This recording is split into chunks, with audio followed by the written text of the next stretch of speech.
దాంట్లో ఎవరు చేస్తున్నారు. అరే నేను దాడి చేయాలని మీరు అంటారా?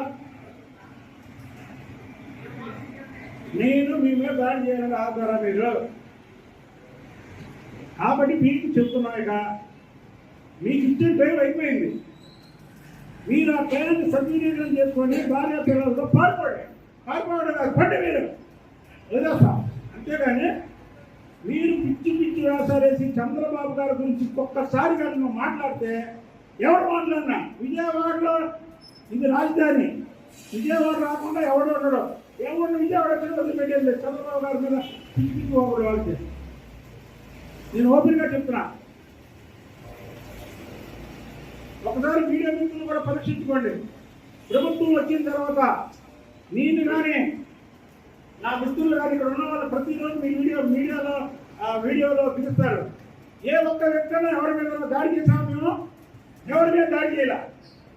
ఎందుకని ఈ కుక్కలు, వీళ్ళు అరిచే కుక్కలు వీళ్ళ గురించి తెలుసు. మా కృష్ణా జిల్లాలో ఎవరు కొడాలని కానీ, వల్లభనేని వంశీ కానీ, జోగి రమేష్ కానీ, దేవినేని అవినాష్ కానీ, వెల్లంపల్లి సీను కానీ, ఈ 5 కూడా అరిచే కుక్కలు. అరిచే ఒక సీన్ లేదు వీళ్ళకి. కాబట్టి మేము వదిలేసాం.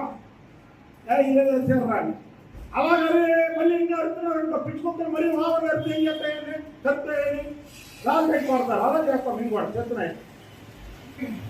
అలాగే ఎక్కడైనా సరే నీ పిచ్చి పిచ్చి వాగు నీకు ఇచ్చిన టైం అయిపోయింది. చంద్రబాబు గారి గురించి ఒక్క మాట మాట్లాడామంటే నువ్వు కాదు ఎవడు మాట్లాడినా సరే విజయవాడలో బుద్ధాయంకన్ అనే వ్యక్తి చంద్రబాబు నాయుడు గారికి ఎప్పుడు సైనికులు కావాలంట.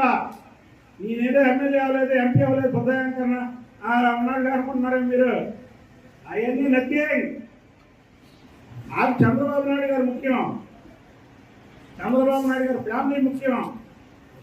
ఎవరైనా సరే పిచ్చి పిచ్చి వాగారంటే మాత్రం విజయవాడ బోర్డర్లో ఎవరిని వదిలిపెట్టే ప్రసక్తి లేదని తెలియజేస్తారు.